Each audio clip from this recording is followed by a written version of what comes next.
Today on In the Woodyard, we're talking about all the things you guys want to know. Questions that come up all the time. The ones that you guys ask over and over and over and over and over. Today I'm going to answer them. Here we go. Most common question I've been getting recently is the new Woodyard. What's the arrangement? Why am I moving? What's the deal? Is it a partnership? Okay, I'm going to give you the basics. I'm not going to give you the whole long story. The story is, number one, what I've been doing out here technically isn't really according to covenants, and I've been getting away with it for, I don't know, 8-9 years.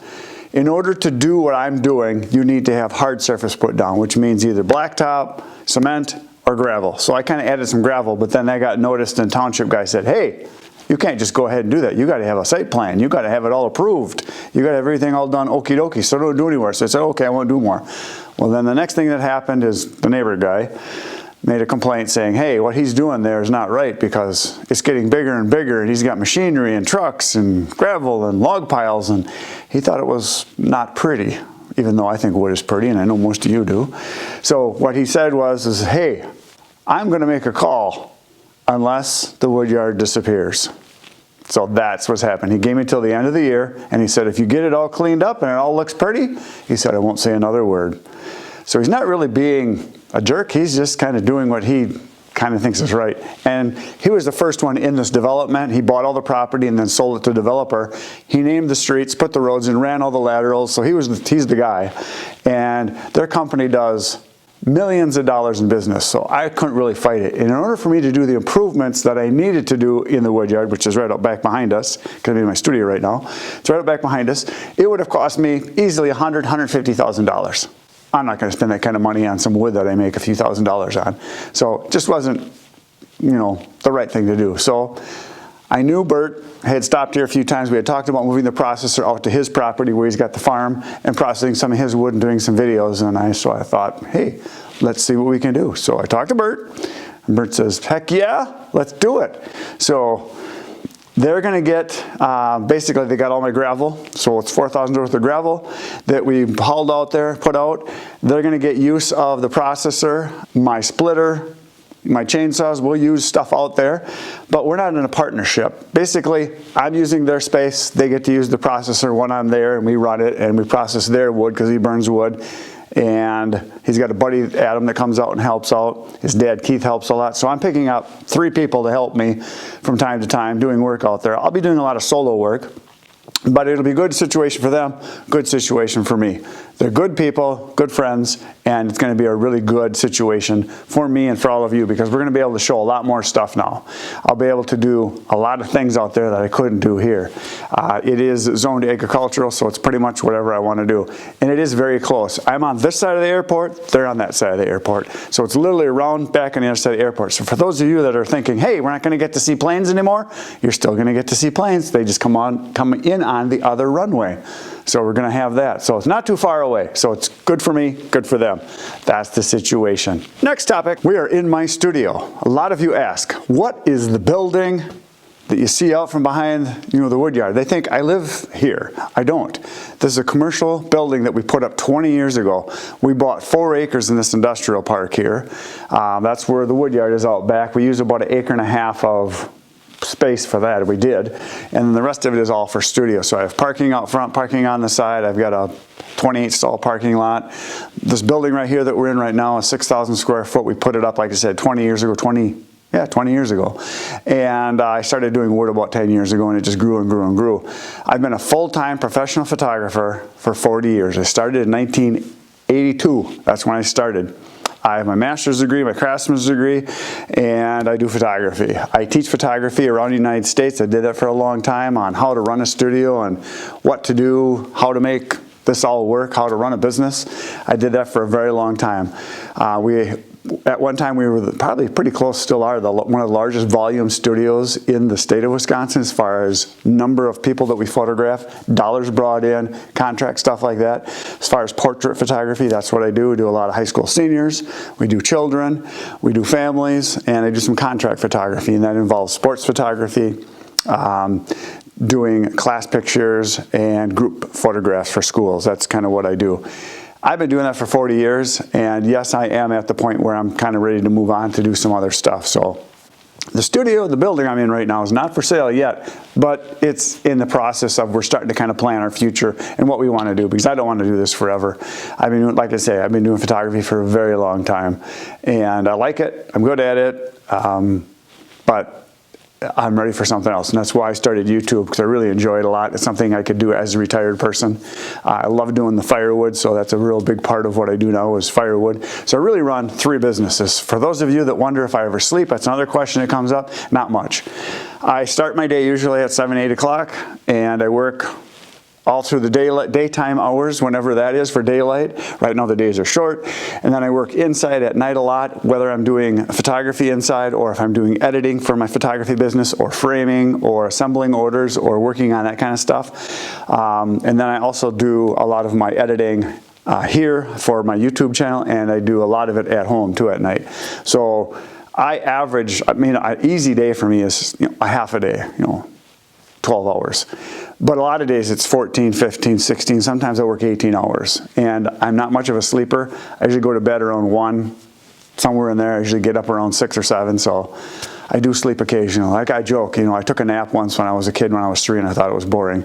I'd rather be doing stuff, so I like staying busy. So that's kind of the in a nutshell. So that building you see in the photographs or in the videos in the background, we're in the building right now. It's a photography studio. That's the scoop. Next topic. The next question is by far the #1 question that I have had over the last 2.5 years doing YouTube videos. Throwing wood into the back of my truck. No, I have never broke a back window in a truck. I've been doing it since I was about 7. I'm 60 now, so that's 53 years of throwing wood into a truck. I've mentioned this lots of times in the videos. I've never broke a truck window. My brother Ken has never broke a truck window. My brother Eric never broke a truck window. My dad's never broke a truck window. That's 4 of us. So a couple hundred years worth of throwing wood into the back of a truck. And we've never broke a window because we're careful. And my dad always told us when we were little, if you break the back window, you're paying for it. So we got good at putting it in and placing it up front and making sure that you throw it at the wood, not at the truck or side of the truck or the window, or just throwing it over your shoulder. You gotta kind of watch what you're doing. So never broke a window, which means if you add up all the trucks that I've thrown wood into, which is probably a couple dozen, if we would have put a headache rack or a protective rack, by the window there to protect it from getting hit, on each of those trucks, it would have spent $10,000. So if I break a window, I'm still way ahead of the game. So not worried about it, even though a lot of you seem to be. So there you go, never broke a window. The next thing that I get asked all the time, like at least once, twice a day, how big is my trailer? Do I like it? What kind is it? Where did I get it? Okay, it's an N&N galvanized trailer. That's the brand name, N&N. I bought it at Thumb Trailers in Michigan, if you're interested. There's only 2 dealerships I know of, and they are one of them, and they're real nice guys. That's the place you can get them. It's fully galvanized. The whole thing is dipped and is galvanized. The only thing that's not galvanized on it are the springs. The wheels, the rims, everything else is galvanized, so it will not rust, and that's why I got it. How much did I pay for it? $13,000, which is about $2,000 to $3,000 more than a comparable size trailer that's not galvanized. Now my old trailer was a 10 by 6 trailer, and it was a 7,000 pound capacity, which means it could haul about 5,000 pounds. This new one that I have now is a 10,000 pound trailer, which means I can haul about 7,000 with it. And it is 12 feet by 6 feet, and my sides, now I have them built up with two boards, 12-inch boards, or they're 11-inch. It's 42 inches deep now. And I can haul a full cord and 1/3 or 4 face cords, if you like to say face cords. If you don't, it's a full cord and 1/3 thrown in loose, which is what I want to be able to do, because that's as much as my truck really can handle for pulling. Which is the next question. What kind of truck do I have? Do I like it? What size is it? How long have I had it? How many miles are on it? All those things. It's a Toyota Tundra, a 2015. So I've had that truck almost 8 years now. I have 213,000 miles on it. I've put brakes on it twice. I've put wheels on it 3 times, 4 times maybe, 3 or 4. I did struts and a new battery. That's it. And regular maintenance. I haven't done anything else. I've had Fords. I've had Chevys. Nice trucks. But the Toyota Tundra is by far the best one I've ever had as far as repairs and dependability. I will buy another one, probably. I would really like to get a 3/4 ton though, and I know all of you right now are yelling, get a Ford, get a Chevy, get a Dodge. Well, probably not. I would like a 3/4 ton, but I don't know that I want to buy another one of those because just how I am. So we'll see. It'll give you guys something to fight about because I know everybody's loyal brand, which is the next question. Why Husqvarna chainsaws? Because my dad started with Husqvarnas years ago after having McCulloch's, after having John Shred's, after having some other thing. I don't know what he had, but he's tried a few different things. And my brother Ken, who worked as a logger professionally for quite a few years, they had steel chainsaws and had nothing but problems. This was back in the 80s when maybe they weren't as good, so they switched over to Husqvarna. The other reason is dealerships. That's what's close to me, that's what's close to Ken, that's what's close to my dad. So we got started with Husqvarnas years ago, and that's just kind of what we stuck with. And again, I know it's the whole Ford, Chevy, Dodge debate. What's better? Whatever one you have that is working and is sharp, that's the better saw.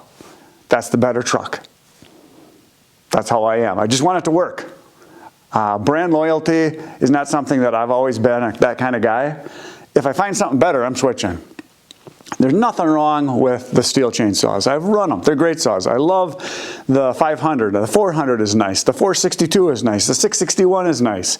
I've tried a bunch of different steel chainsaws, and I like them. Tony has them, and Tony's an okay guy, and he runs them, so it can't be all that bad. No, I'm just kidding. They're great saws. I just happen to start and stick with Husqvarna because that's what I had available to me. There's things about each of them, different brands, and again, there's the Echo guys. How come you don't have Echo? Well, Echo doesn't have a lot of pro-size saws. That's why. I want to run bigger saws, and they have one, bigger one. And there are other small ones that are nice too. They're a good consumer brand. That's just my opinion. That's what I think. And there's a reason why you don't see a lot of professionals running Echoes. But they're good. I have an Echo trimmer, and I've run some Echo chainsaws. They're nice. Nothing wrong with them. I'm not kicking anybody to the curb. I just happen to run Husqvarnas, so that's it. Next question. Easton Made. Why am I an Easton Made fanboy? Well, 3 years ago now, almost, I needed a faster, better splitter. So I researched. I looked at the power splits. I looked at the kinetic splitters. I looked at the Wolf Ridge. I looked at a bunch of them, lots of different brands. And I wanted one to be as fast as possible with spending as least money as possible because I was just kind of growing my firewood business at the time. I had gone through 2 of the box store splitters that were like $1,000 splitters. I just totally wore them out. If you go to my old videos, you'll see me making those things just, you know, I abused them. I beat on them trying to get them all everything to work on with a maul to get the rails back to where they needed to be. But I decided on an Easton Made Ultra. At the time when I bought mine, I paid, I'm just going to take a stab here. I want to say it was around $4,000 plus maybe $1,000 to get it here. It might have been like $3,700 even, something like that. $3,700 plus $1,000 to get it here. But that was 3 years ago now. Now the price on everything has gone up, as you know, from every manufacturer. But it's got a 4-second cycle time. It's very fast. And the other reason I got it, I can move it around by myself without having to have a tractor, ATV, or lawnmower to move it around. I could have hooked my lawnmower up to it and moved it, but I didn't have to. I can move it manually, no problem. So that's what I got. It's fast. I'm able to produce a lot of wood faster with it. And it's basically the same machine as the vertical splitter that they have. The Axis, it took me a while to get that Tony has and a bunch of other people have. It's basically the same machine. It's just that it's a vertical or horizontal. Same engine, same hydraulics, same speed. Very nice. I really like the Easton Made stuff. I think they're the best made stuff out there, so that's why I got it. So that leads me to the next question. Why do I have the Easton Made MB22? Well, I was making a lot of videos of the Ultra and of Tony's 1222 that he had, and then of Tony's Axis that he had, and then of some other guys' Easton Made products that became available to me to go do videos of. And Andrew Eastman gave me a call or texted me, I can't remember, emailed me, that's what it was, and said, hey, I don't know if you're interested, but would you like a wood processor? I'm like, well, yeah, someday maybe. And he's like, no, I mean, would you like to have one to use? Well, heck yeah. So it took about I don't know, maybe a year or so before it actually got here because they were so busy. They had to actually, I think I got one of the early ones. But anyways, he gave it to me to use to make videos of, and that's what I've been doing. And I'm going to be using a lot more, and that's the next question. How come I'm not processing a lot of wood right now for next year?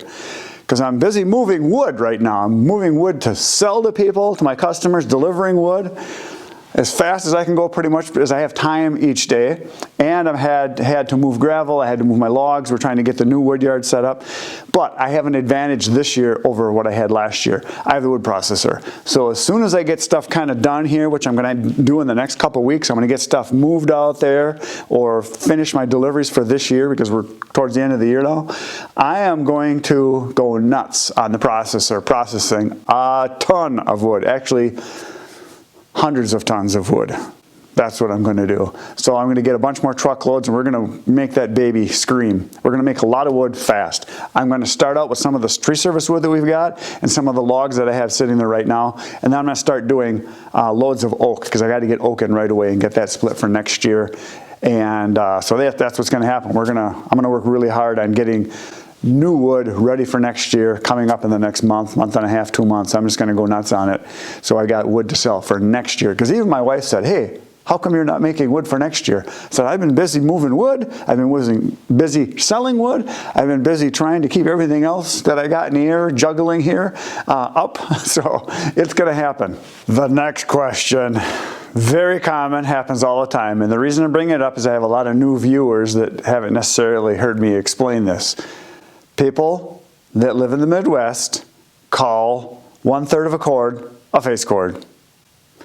People in the east side of the country, of the United States, and probably parts of Canada, call it a full cord or a 2/3 of the cord or a full cord. Everything is related to cords because they have laws that make them do that. They can't say a face cord because technically a face cord is what you see on the face of a pile of wood that is stacked, that is 4 feet high, 8 feet long. It's the face of it. But those pieces could be anywhere from 12 inches to 24 inches.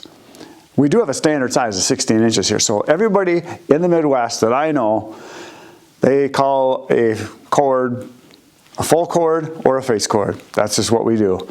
And other parts of the country call it a rick.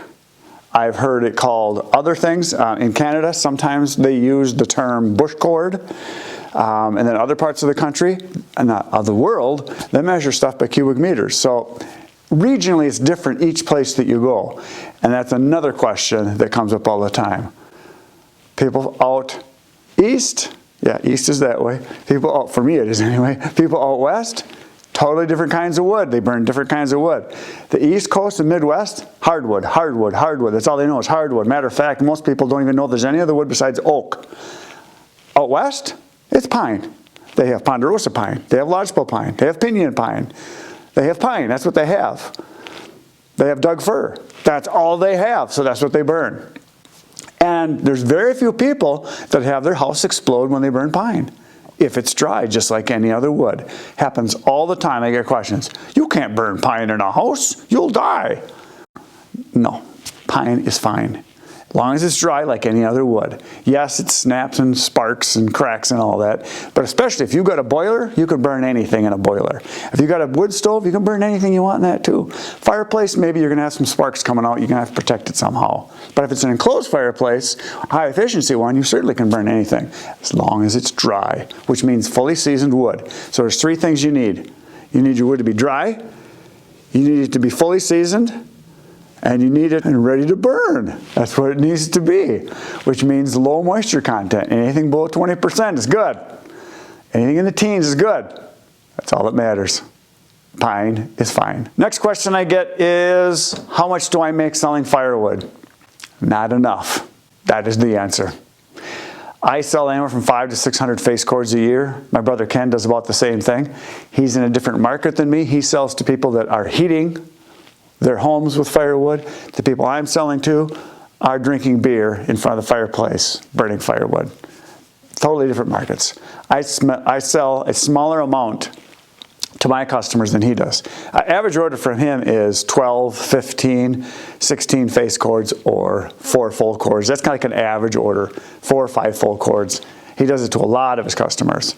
I, on the other hand, my average is 2 to 3 face cords, so about a full cord or a little less. That's what a lot of people get. I do sell to some people that heat with wood, but most of the people, it's for enjoyment or auxiliary heat, just extra heating in their house by their fireplace.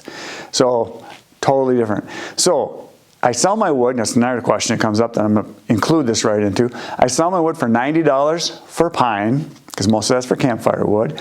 I sell my mixed hardwood for $120 per face cord, and I sell my regular hardwood, which is the oak, the locust, the cherry, the hickory, the ash, the maple. If they buy just one of those kinds, $120 a face cord, and that is delivered within 10 miles. Next question, my delivery fees. I charge $25 for every 10 miles beyond the 10 miles. So if someone is 13 miles away, it's 25 bucks. If they're 23 miles away, it's 50 bucks. If they're 33 miles away, 75 bucks. That's how I charge. And a lot of people think, okay, so you're selling, just say you sell 600 face cords at $100 as an average, which it isn't that. It's actually higher than that because I do have delivery charges in a lot of those. But just say, for instance, just to keep the numbers easy, 600 face cords, or thirds of a cord, or 200 full cords. Say I'm making $100 on each third of a cord, times the 600, $60,000. And people think, oh man, you're making good money. No, no, no. I buy my wood. Majority of the wood that I get, I buy. Each truckload that I get, which is another question, each truckload that I get, a lot of people on the East Coast call it a triaxle. We call it a truckload because it's a truckload of wood. That's just what we call it. And it's the main truck, the loader truck, and then they have the pup on the back. And usually when it comes to me, it's between minimum of 12 to 14 full log cords, but generally the guy I buy from, he'll put 16 on. He always loads heavy. Those loads, minimum, are going to cost me $1,600 to $1,800. And that was the price 6 months ago when I last bought a load. Everything's gone up 20%. So right now you're probably talking $1,800, $2,000 for a load of wood. I bought 13 of them last year. So take all that off the cost of that. So all of a sudden you're not making very much money. And then I got to pay for my truck.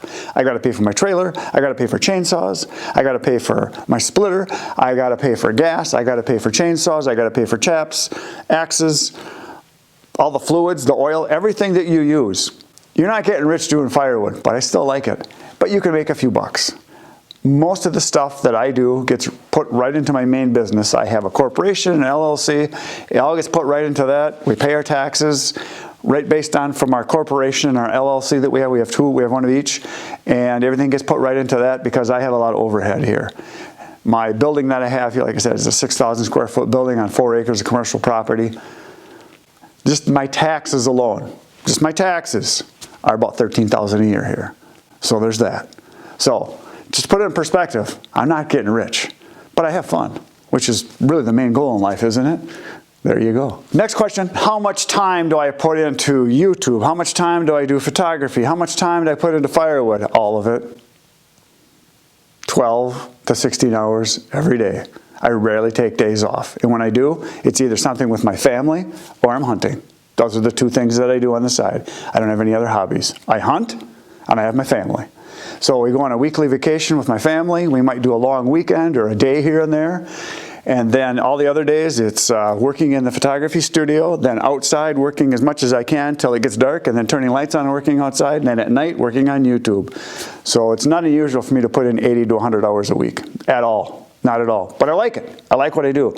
A lot of you that have regular jobs dread going to work. I can't wait to get here. I can't wait to get to do photography. I get to do it every day. I can't wait to get outside and do my firewood. I can't wait to get on YouTube because I got you guys to talk to and answer questions and comments and do editing. I love doing all of it. I get to do all that every day. So in your mind, this is how I see this. What 2 or 3 things most in life would you love to be able to do every day? That's what I get to do. And I know for most of you it's not work. For me it is. So there's that. Next question, what kind of camera do I use? I will show you right now. This is my main camera that I use. This is a GoPro Hero black, and it is a 9. This is a 9. I have a quick release on here. I can pop this off. So a lot of times if you see me talking to the camera and I'm moving around, this is what I'm doing. The other thing that I do quite often is I have this on a Gitzo tripod. This is a tripod I bought about 40 years ago. It's a very expensive tripod. It's made in France. It's one of the best tripods there is on the market. It has a center post that just pulls right out. So if you see me walking around, this is what I'm doing. So this is it. The mic I have on right, take it off. This is the mic I have right here. It is a Rode 2 wireless. This is the mic, and then there's one on the camera that's the receiver. This is what I wear all the time. That's how I get decent sound. Oh, I gotta figure out how to put it back on. And you gotta use it's called a dead cat, this fuzzy thing. You gotta have that on there when it's windy out. So this is also an onboard mic that's built right into the camera, but I rarely use this, only if I'm doing time lapses or something like that. It's not a real good sounding mic. This right here is my light that I have. It's a bright light. And trying to blind you there, but it just pops on and off. So at night I use this on the camera, so I have it off to the side, and usually I got to keep it at least 3-4 feet away, otherwise it just burns me up, as you can see. But this is what I use at night a lot. It's just a rechargeable light, and I can adjust the power of it up and down very easily. And the name of this is a DigiPower. It was like, I don't know, 60, 70 bucks, something like that. So here's how I can turn it down. You can see, watch what happens here. I'm just pushing on the button here. Isn't that cool? Look at that. I can get it down to 1% power. See, that's much prettier, isn't it? So there you go. So that's the one main camera that I use, and the Gitzo tripod. So for those of you that want to know, the GoPro 9 that I have here, I don't know, it's like 300, 400 bucks. I don't even know, 400. I bought it quite a while ago. I also have a GoPro Hero 7, which is this one right here. Actually, I have two of these. And this particular one, this is a magnetic mount, so I can stick it on the tractor and do cool stuff with it. So stick it on the trailer, I can stick it on my truck and get going down the highway kind of thing. So it's on a little ball head here, and this is magnetic, so I can stick it wherever I want, but I can mount this and do different things with it. So this is not the actual camera. The actual camera is right here. It's this little bitty guy. That's a GoPro Hero 7. So for those of you that want to know, this is the one to buy, in my opinion. The 7 is the best all-around, cheapest, easiest to use camera there is on the market for the stuff that I do. So this is what I use. Now, some people ask me, how come you don't use one of your Canon or Nikon or whatever brand camera that they want me to use that you guys are watching on right now? This is a Canon D6D Mark II that I'm filming with right now. I only use that when I'm in the studio because it's a pain in the butt to take it outside. It's big, it's bulky, the focus on it isn't as fast, the image stabilization is not very good on it. I know they make other cameras, but to do the kind of work I do, I want to be able to have a camera like this that I can slap anywhere and go anywhere and do anything, just let it run. It's got little bitty batteries on it. So this is a battery right here. I've got like, I think 6 or 7 batteries for each of my cameras. So I can change them out. They only last half hour, 45 minutes. But then when one is done, I have this charger right here. I just slap it into the charger. And this is a battery pack. I actually have 2 of these. This is a Mophie battery pack. I just plug it in here and I charge them as I use them. So that's the main cameras. I also have one other camera that I occasionally use, but it's pretty rare. I use this camera right here. This is a Canon, and see if it'll focus on it. It is a Canon, it's a Vixia HFG50, and it's got a flip-out screen that I broke, so it doesn't work anymore, but there it is. This is about $1,000, $1,100 bucks, something like this, but it's got a 20 power zoom. This is what I use for sometimes. If I got to do a close-up of when I'm sharpening something or a real close-up view, I can focus within about an inch of this, whereas a GoPro won't do that, and I can zoom out from a long distance, and I can video the deer or the woodchuck in the woodyard with this camera. But I don't use it very much. The main camera is this guy right here. And a Gitzo tripod, if you're interested in getting one of those, they're very expensive. I bought this one 40 years ago, and I probably paid $300, $400. Now they're probably $800, $900. I don't know. They're excellent. I have run this tripod over. I have had it fall over. It falls over at least once a week, and I've run it over with the truck several times, and I've fixed it. I've broken the legs, put it back together, cut a chunk off, drill some holes. It's an extendable tripod. This one is aluminum. They also have carbon fiber ones now. Excellent, excellent tripods. Bogans are okay too. There's a lot of Silks are okay. There's a lot of different brands, but that's just what I use, and people want to know. So there, I told you.